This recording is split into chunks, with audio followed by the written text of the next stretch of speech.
살아계신 하나님의 크신 사랑과 은총이 여러분 삶 가운데 가득해서 감사와 기쁨이 넘치시기를 주의 이름으로 축원합니다. 스티브 잡스가 마지막으로 한 말이라고 알려진 글이 있습니다. 인터넷이나 유튜브에도 상당히 많이 퍼진 글인데요, 이런 내용입니다. 나는 비즈니스 세상에서 새 성공의 끝을 보았다. 타인의 눈에 내 인생은 성공의 상징이다. 지금 병들어 누워 과거의 삶을 회상하는 이 순간 나는 깨닫는다. 정말 자부심을 가졌던 사회적 인정과 부는 결국 닥쳐올 죽음 앞에 희미해지고 의미 없어져 간다는 것을 이제야 나는 깨달았다. 생을 유지할 적당한 부를 쌓았다면 그 이후 우리는 경제적인 부와 무관한 것을 추구해야 한다는 것을, 인생의 가치와 의미를 너무나도 잘 보여주는 철학적이고 감동적인 글이라고 말할 수 있습니다. 근데 사실 여러분 아시겠지만 이 말은 스티브 잡스가 마지막으로 한 말은 아니라고 합니다. 그저 스티브 잡스가 마지막으로 했었던 말이기 때문에 그의 인생 전체를 돌아보면서 그의 인생을 추격해주는 말이기 때문에 그만큼 유명해진 말이겠죠.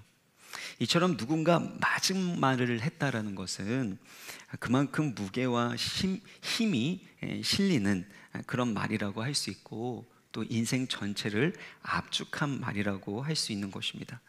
오늘 본문 1절을 보시면 이는 다윗의 마지막 말이라 이새의 아들 다윗이 말하며, 다윗이 마지막으로 했었던 말이 기록되어 있는 것입니다.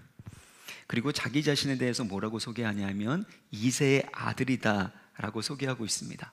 이새의 아들이라는 건 그의 가문과 출신 배경을 잘 보여주는 말인데요, 성경에서는 자주 이 이새의 아들이라는 것은 다윗을 낮추어 부를 때, 심지어 업신여기며 부를 때 사용했었던 말이었습니다. 사무엘상 20장 30절을 보면 사울이 그의 아들 요나단에게 다윗의 이새의 아들이라고 부르면서 너가 이새의 아들을 택한 것이 너의 수치일 뿐만 아니라 우리 가문의 망신이다라는 그런 표현을 하고 있는 것을 볼 수 있습니다. 또 사무엘하 20장 1절을 보면 이 세바가 다윗을 반역하게 되었을 때 이새의 아들에게 받을 유산이 우리에겐 없도다라고 하면서 이 다윗을 멸시하는 듯한 이새의 아들이라고 표현하고 있는 것을 볼 수 있습니다.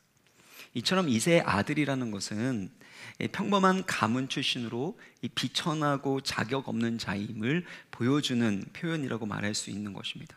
이런 표현을 다윗은 자기 자신에게 적용하고 있다는 것입니다.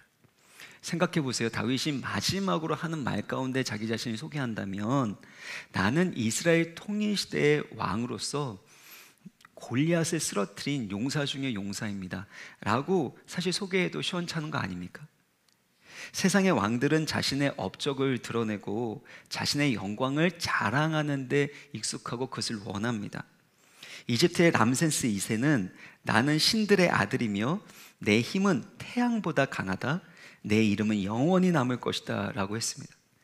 또 프랑스의 루이 14세는 여러분 아시는 것처럼 짐이 곧 국가다라는 말을 하지 않았습니까? 성경에도 사울과 압살롬이 모두 자신의 기념비를 세우는 것을 볼 수 있고, 그것을 통해서 자기의 이름을 떨치고 그리고 계속해서 이어질 수 있도록 후대에 남기려고 했던 것을 알 수 있습니다. 하지만 다윗은 자신을 이새의 아들이라고 낮추어 부르고 있는 것입니다. 이것은 자신을 낮추는 동시에 하나님께서 자신에게 베풀어 주신 그 은혜를 고백하고 싶은 것입니다. 그런 관점에서 1절을 다시 한번 보시면 이새의 아들 다윗이 말하며 높이 세워진 자, 야곱의 하나님께로부터 기름 부음을 받은 자라고 표현하고 있습니다. 그러니까 하나님이 높이 세워주셨다라는 것입니다. 그리고 야곱의 하나님께서 그에게 기름 부어 주셨다라는 소개가 이게 덧붙여서 나오는 것을 볼 수 있습니다. 그는 자신이 평범한 이새의 아들로 태어나서 왕이 될 만한 자격이 없음을 강조하고 있는 것이죠. 자신같이 비천하고 자격 없는 자를 하나님께서 어떻게 높이셨는지를 기억하고 하나님의 행하신 일, 하나님의 은혜를 강조하고 싶었던 것입니다. 시편 113편 6절에서 8절도 보면 우리 같이 한번 읽겠습니다. 시작. 스스로 낮추사 천지를 살피시고 가난한 자를 먼지 더미에서 일으키시며 궁핍한 자를 거름 더미에서 곧 그의 백성의 지도자들과 함께 세우시며. 그러니까 하나님이 어떤 분이시냐면 스스로 낮추시는 겸손의 하나님이라는 겁니다. 그리고 가난한 자를 먼지 더미에서 일으키시고 궁핍한 자를 거름 더미에서, 시궁창이라고도 번역할 수 있는데 이 거름 더미 시궁창에서 들어 세우시는 분이라고 말씀하고 있는 것입니다. 이게 얼마나 놀라운 은혜입니까? 이세의 아들, 비천하고 자격 없는 자신을 높여주신 하나님의 은혜에 대해서 찬양하고 있는 것입니다. 그래서 여기에서 우리가 얻어야 될 교훈은, 첫 번째는 하나님은 겸손한 자를 높이신다는 것입니다. 다윗에 대한 또 다른 소개가 무엇이었습니까? 막내라는 표현 쓰지 않았습니까? 막내라는 것은 히브리어로 하카톤이라는 단어를 사용하고 있는데, 가장 작은 자, 하찮고 중요하지 않은 자를 표현할 때 이 막내, 하카톤이라는 단어를 사용을 했습니다. 그러니까 하나님은 이와 같이 가장 작은 자, 보잘것없는 자, 사람들이 봤을 때 뭐 저런 사람이 왕이 될 이유가 있는가라고 말할 그런 사람을, 하나님을 높이시는 것이 주특기라고 말할 수 있는 것이죠. 하나님은 교만한 자를 대적하시지만 겸손한 자에게는 은혜를 주시기 때문이라는 것입니다. 이 복음서에서 예수님에 대한 호칭에 대해서 나사렛 예수라는 표현이 나오는데요, 나다네엘을 비롯해서 당시의 사람들이 나사렛에서 무슨 선한 것이 나오냐, 그러니까 나사렛과 같은 시골에서는 메시아가 나올 수 없다라고 비아냥거리고 업신여기는 말을 했습니다. 근데 예수님은 나사렛 예수로 오셨고 그만큼 낮은 자로서 비천한 자로 이 땅에 오셔서 하나님의 구원 사역을 이루셨다라는 것입니다. 그래서 고린도 후서에 보면 예수님은 가난한 자로 오셨다라고 표현하고, 또 이사야 53장을 보면 예수님의 모습을 보셨을 때 고운 모양도 없고 풍채도 없고 흠모할 만한 아름다운 것도 없다라고 표현하고 있습니다. 그러니까 겉으로 보였을 때는 별 볼 일 없는 이 부족하고 평범한 존재였지만 하나님께서는 예수 그리스도의 그 비천한 모습을 통해서 하나님의 영광과 아름다움이 무엇인지를 드러내고자 하셨다라는 것입니다. 사람들은 겉으로 보이는 외모를 중요하게 생각하죠. 그 사람의 스펙, 출신 배경, 사회적인 지위나 업적을 봅니다. 심지어 담임 목사를 뽑을 때도 꼭 보는 것이 그 사람의 학력과 이력과 경력, 이런 거 보는 거 아닙니까? 그것이 사실은 겉으로 보이는 외모와 같은 거라는 겁니다. 하나님은 그런 외모를 보시는 것이 아니라 다윗의 중심을 보셨고, 오늘도 마찬가지로 여러분의 마음과 중심을 보신다라는 것입니다. 그래서 그 중심 가운데 하나님을 정말로 경외하고 하나님 앞에서 겸손하여 하나님만을 의지하는 그 사람을 통해 하나님의 영광을 드러내시고 그 낮은 자를 높이시는 것, 이것이 하나님의 목적이고 또 하나님의 주특기라는 것입니다. 베드로전서 5장 6절 우리 같이 한번 읽어보겠습니다. 시작. 그러므로 하나님의 능하신 손 아래서 겸손하라. 때가 되면 너희를 높이시리라. 하나님이 우리 가운데 연약함과 부족함이 있지만 오히려 그것 때문에 하나님의 능력과 은혜를 나타내시기를 기뻐하시기 때문에 하나님의 능하신 손 아래서 겸손하게 머물러 있는 시간이 필요하다는 것입니다. 때로는 먼지더미에 있을 수 있고 거름덩이 시궁창에 처박혀 있는 것처럼 느껴질 때도 있습니다. 그러나 그 모든 과정들을 통해서 하나님의 은혜가 머무는 것이죠. 성령 하나님께서 친히 우리 가운데 역사하여 주셔서 우리 가운데 진리를 깨닫게 하여 주시고 우리를 향한 하나님의 뜻을 이루게 하신다라는 것입니다. 두 번째는요, 하나님이 높이셨을 때 받은 은혜를 잊지 말고 기억해야 한다라는 것입니다. 개구리 올챙이적 생각을 하지 못한다는 그 표현처럼 우리는 그 과거의 모습을 쉽게 잊어버리게 됩니다. 내려주시기 바랍니다. 다윗은 이새의 아들인 것을 기억하지 않았습니까? 요셉도 그의 아들들을 이름을 짓게 될 때 므낫세 에브라임이라고 이름을 짓습니다. 므낫세는 잊어버림이라는 뜻인데 하나님께서 요셉이 당했던 모든 고난을 잊어버리게 하셨다라는 뜻에서 므낫세로 이름을 짓습니다. 또 에브라임이라는 것은 번창하다라는 뜻을 가지고 있는데, 내가 수고한 땅에서 하나님이 번성하게 하셨다라는 뜻을 포함하고 있는 이름입니다. 요셉이 과거에 겪었었던 고난과 고통의 시절을 잊어버리지 않고 오히려 그 가운데 베풀어 주신 은혜를 기억하게 하신다라는 것이죠. 사도 바울도 마찬가지입니다. 내가 죄인 중에 괴수다라고 표현하면서 하나님께서 베풀어 주신 은혜와 긍휼이 얼마나 큰지를 이야기합니다. 결국엔 자기 자신의 그 과거에 비천하고 보잘것없고 실수하고 잘못했었던 그 모든 이들을 기억할 뿐만 아니라 그것은 결국엔 하나님이 베푸르신 은혜와 긍휼을 찬송하는 데 사용이 된다라는 것입니다. 이제 주일날 말씀을 전하게 될 때는 이전 일들은 잊어버리고 라고 표현을 하게 되는데, 그 의미와는 좀 다르게 되겠지만 그때 가서 주일날 다시 설명을 들으시면 됩니다. 그런데 우리 인생 가운데 하나님의 베풀어 주신 그 은혜를 생각할 때는 내가 얼마나 죄인이었는지, 내가 얼마나 비천한 사람이었는지, 하나님이 얼만큼 높이셨는지 이 모든 것들을 기억해야 하지만 교만하지 않을 수 있고 계속해서 하나님의 은혜와 복을 받을 수 있는 그릇으로 살아갈 수 있다라는 것이죠. 그러므로 어떤 상황에서도 하나님의 은혜를 기억하는 겸손하고 지혜로운 믿음의 삶을 살아가시기를 주님의 이름으로 축원합니다. 이렇게 하나님의 은혜를 기억하는 사람이 하는 것이 있는데요, 1절 후반부를 보면 이는 다윗의 마지막 말이라 하면서 끝에 보면 이스라엘의 노래 잘하는 자가 말하노라 라고 되어 있습니다. 이스라엘의 노래 잘한다라는 것은 무슨 뜻입니까? 음악적인 능력이나 재능이 뛰어났다라는 것을 의미하는 것이 아닙니다. 하나님을 향한 찬송과 시와 감사가 흘러 넘치는 사람, 그만큼 많이 하나님을 노래했던 사람이라는 뜻이겠죠.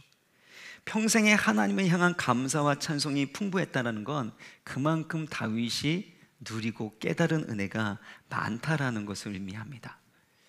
다윗은 시편 40편에서 뭐라고 표현하냐면 3절입니다. 새 노래 곧 우리 하나님께 올릴 찬송을 내 입에 두셨으니, 그러니까 하나님을 향하여 새 노래로 찬양한다. 이전에 없었던 감사와 노래로, 새 노래로 주님을 찬양한다라고 고백합니다. 왜 그렇습니까? 2절에 보시면 기가 막힐 웅덩이와 수렁에서 끌어올려 주시고 내 발을 반석 위에 세우셔서 나의 걸음을 견고하게 하셨기 때문이라는 것입니다. 우리의 삶에 여러 가지 문제와 위기가 올 때는 사실은 하나님의 은혜와 구원을 풍성하게 경험하는 은혜의 자리가 될 수 있음을 알려주는 것이죠.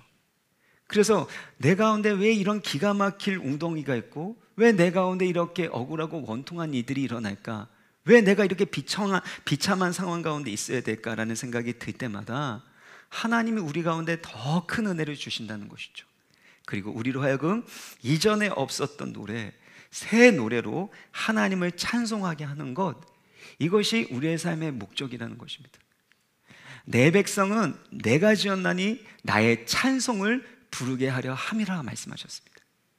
결국엔 우리의 삶 가운데 남는 것은 하나님의 은혜가 남는 거고, 그 은혜로 말미암은 하나님을 향한 새 찬송과 새 노래가 가득하게 될 때 하나님이 영광 받아주시고 하나님께 기쁨이 된다라는 것입니다. 그러므로 우리 인생이 하나님의 풍성한 은혜로 이전에 없었던 새 노래, 정말 하나님이 우리 가운데 주시는 놀라운 찬송이 넘쳐나시기를 주님의 이름으로 축원합니다.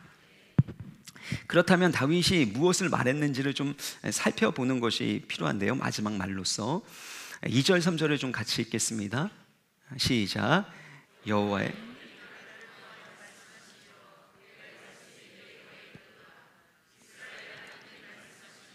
이스라엘의 반석이 내게 이르시기를.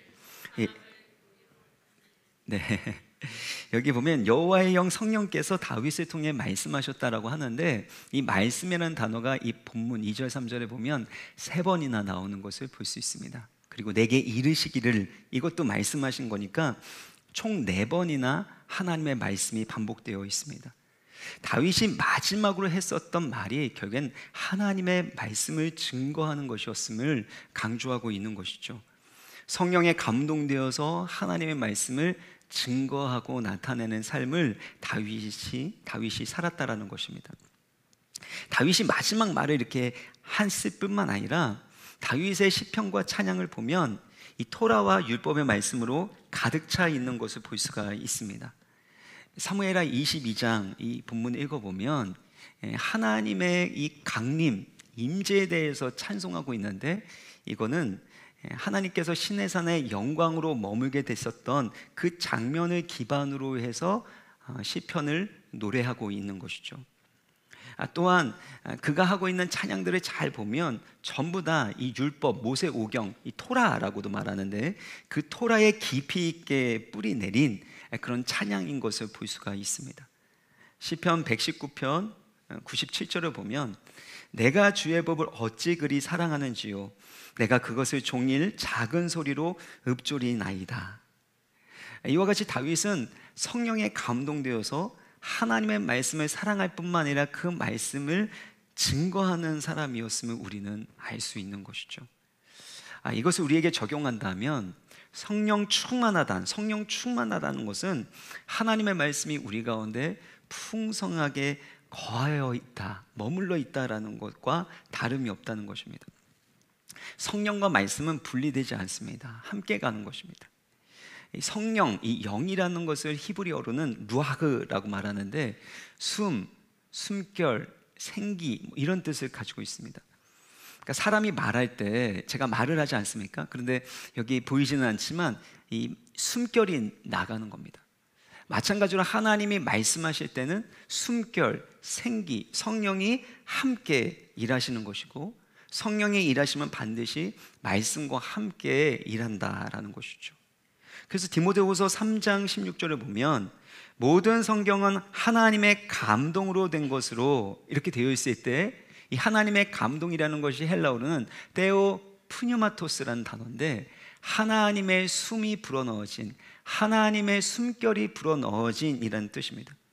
결국엔 성령 하나님께서 기록하신 말씀이라는 것들을 강조하기 위해서 바로 테오 푸뉴마토스라는 하나님의 감동으로 하나님의 숨결이 불어넣어졌다라고 표현되어 있는 거죠. 그래서 성령께서 이 말씀을 기록하셨고 감동하셨기 때문에 바로 우리에게 교훈과 책망과 바르게 함과 의로 교육하기에 유익하다라는 것입니다. 이번 주간에 저희 가정 예배를 드리는데요, 이 가정 예배 드릴 때 디모데후서 3장을 저희가 읽고 그리고 나서 기도를 했습니다.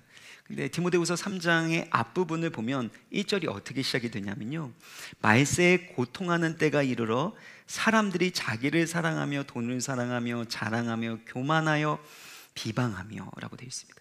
그러니까 말세에 점점 악해진다라는 표현이 반복되고 있고, 또 박해받는 것과 고난받는 것에 대해서 언급합니다.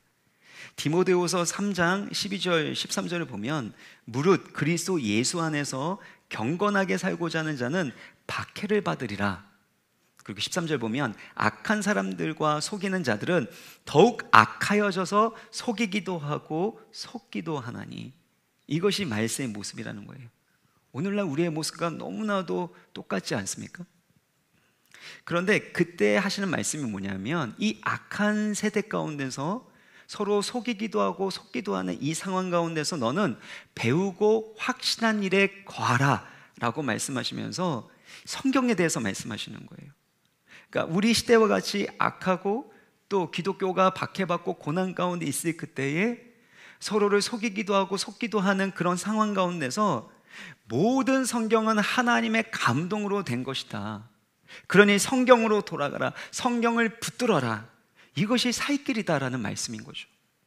우리는 현대 사회의 여러 가지 경제적인 문제, 정치적인 문제, 국제적인 상황의 문제 때문에 너무나도 가슴앓이하고 때로는 침통해하고 분노해하는 모습이 있지 않습니까? 그런데 성경을 읽으면 지금 우리가 생각하는 그 모든 내용들이 이미 성경에 예언되어 있습니다. 말세에 고통하는 때가 있다는 겁니다. 점점 악해진다는 겁니다. 박해가 있다는 겁니다. 서로를 속이고 속는, 본인이 속는지도 모르는 그 상황 가운데서 살아가고 있는 그때에 우리 가운데 소망이 되는 것이 있다면 그것은 하나님의 감동으로 된 이 성경 말씀이라는 거죠. 이 성경 말씀이 교훈을 주고 책망을 주고 바르게 해주고 의로 교육하기 유익하다라는 것입니다. 그래서 어떻게 우리가 성경을 사랑하고 그 성경 말씀을 묵상하고 그 말씀대로 기도하고 순종할 것인가, 이것이 세상 가운데 하나님이 주시는 해결책일 뿐만 아니라 소망인 줄 믿으시길 바랍니다. 우리는 상황과 여건에 대해서 너무 많은 신경을 씁니다. 그런데 그 상황과 여건을 이겨나갈 수 있는 하나님이 주신 가장 강력한 무기가 바로 배우고 확신한 일에 거하는 하나님의 말씀을 굳건하게 붙들고 그 말씀에 사로잡히는 길임을 우리 가운데 말씀하고 계시는 것이죠.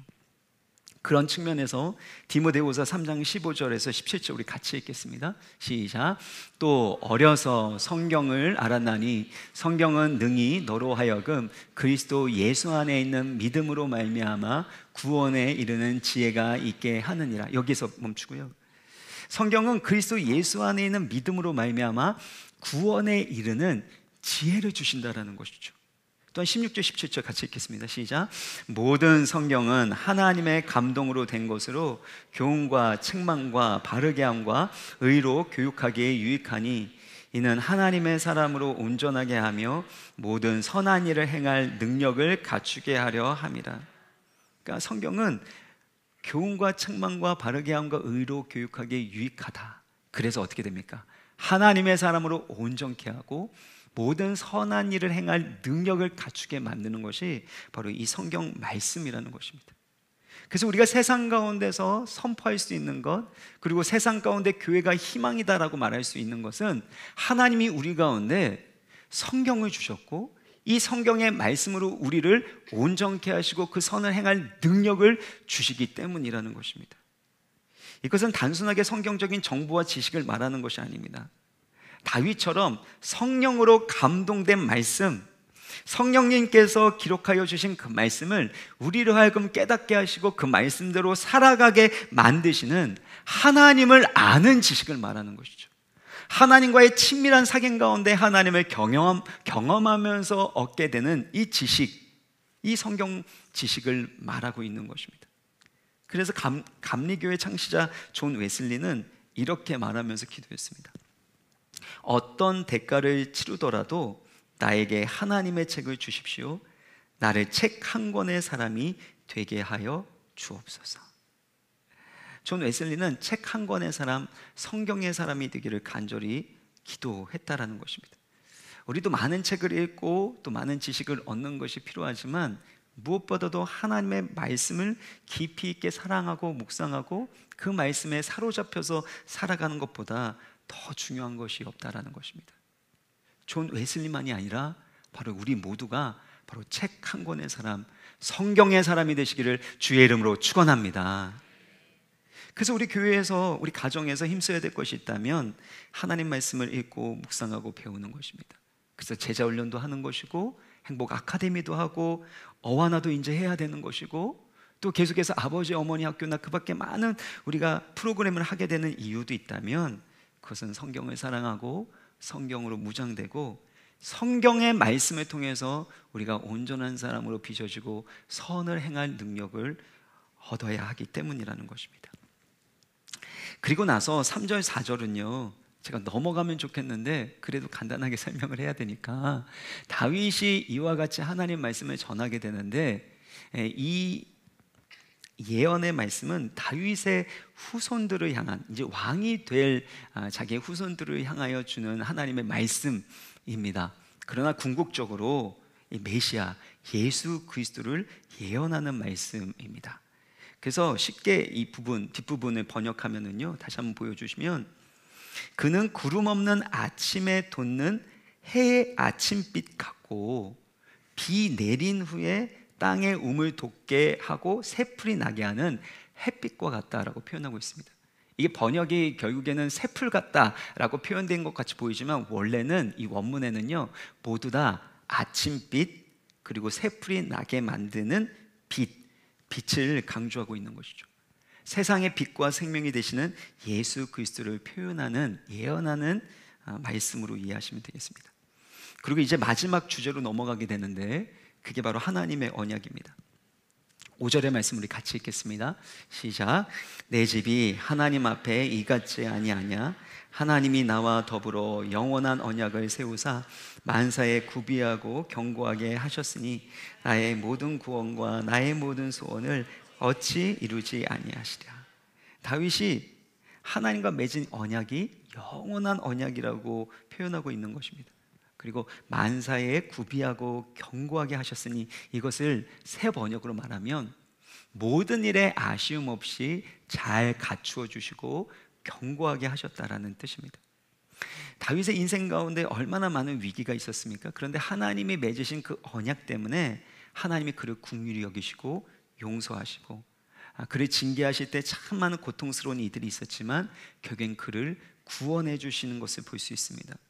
아들 압살롬의 반역이 있었고, 세바를 비롯해서 수많은 사람들의 그 반역의 그 목소리와 행동 가운데서도 하나님은 다윗을 지켜주셨습니다. 그 이유는 하나님이 다윗과 맺은 언약 때문이고, 그 언약을 지키시는 하나님의 신실하심 때문이라는 것입니다. 우리가 신앙생활 하는 것도 마찬가지입니다.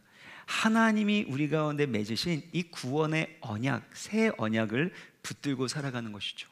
그리고 예수 그리스도를 주실 만큼 우리를 사랑하신 하나님의 사랑, 그리고 그의 언약을 이루시는 하나님의 신실하심을 우리가 신뢰하면서 살아가는 겁니다. 그러면 우리가 어떻게 고백할 수 있냐면, 5절의 끝에 다시 한번 보시면 나의 모든 구원과 나의 모든 소원을 어찌 이루지 아니하시랴 라는 고백을 우리도 할 수 있게 됩니다. 다윗은 신실하신 하나님께서 그 언약을 이루는 것 가운데 나의 모든 구원과 나의 모든 소원을 이루어 주실 것이다 라고 신뢰하고 있는 것입니다. 저는 밧세바의 그 죄악 사건에서 하나님이 다윗에게 하셨던 그 말씀 중에 이 부분이 계속해서 마음에 남습니다. 사무엘하 12장 8절을 보면 하나님이 이 사울의 집을 결국에는 다윗에게 주고 그 모든 것들을 주셨는데, 만일 그것이 부족하였을 것 같으면 내가 내게 이것 저것을 더 주었으리라. 그러니까 하나님께서 가장 좋은 것을 주시고 하나님 안에 참된 만족이 있기 때문에 하나님께 구하고 찾으면 반드시 주셨을 거라는 것입니다. 근데 다윗이 이것을 잊어버리고 어리석게 스스로의 방법으로 자기의 욕망과 욕심을 채우려고 했었기 때문에 결국에는 말할 수 없는 고통과 고난이 그를 계속해서 쫓아다니고 그에게 휘몰아치게 된 것 아닙니까? 우리가 깨달아야 할 것이 있다면 가장 좋은 것, 가장 온전한 선물은 우리 하나님 아버지께로부터 온다라는 것입니다. 그것이 야고보서 1장 16절 17절의 말씀인데요, 우리 같이 한번 읽겠습니다. 시작. 내 사랑하는 형제들아, 속지 말라. 온갖 좋은 은사와 온전한 선물이 다 위로부터 빛들의 아버지께로 내려오나니 그는 변함도 없으시고 회전하는 그림자도 없으시니라. 여기에서 표현을 보면요, 내 사랑하는 형제들아, 무엇하지 말라? 속지 말라는 겁니다. 속지 말라. 온갖 좋은 은사와 온전한 선물은 다 누구로부터 옵니까? 위로부터 아버지께로 온다는 것입니다. 그는 변함도 없으시고 회전하는 그림자도 없으신 것이죠. 하나님이 가장 좋은 것을 주심을 믿게 될 때 우리가 세상의 유혹에 넘어가지 않게 되고 마귀의 계략에 속아 넘어가지 않을 수 있다는 것입니다. 시편 34편 10절의 말씀 우리 같이 읽어보겠습니다. 시작. 젊은 사자는 궁핍하여 줄일지라도 여호와를 찾는 자는 모든 좋은 것에 부족함이 없으리로다. 하나님의 선하심과 그 신실하심을 믿고 하나님을 찾는 자는 모든 좋은 것에 부족함이 없다 말씀하시는 겁니다. 오늘도 예수 그리스도를 주실 만큼 우리를 사랑하시는 하나님 아버지의 완전하신 사랑과 선하심이 우리를 붙들고 계시는 줄 믿습니다. 그 여호와를 찾는 자로서 모든 좋은 것에 부족함이 없는 인생, 혹시 그것이 부족하다면 이것 저것도 너에게 주었으리라 라고 말씀하시는 그 하나님의 선하심과 신실하심을 의지하고 하나님이 원하시는 뜻대로 구하여 하나님 주시는 풍성한 응답을 받으시기를 주님의 이름으로 축원합니다. 우리 같이 찬양하겠습니다.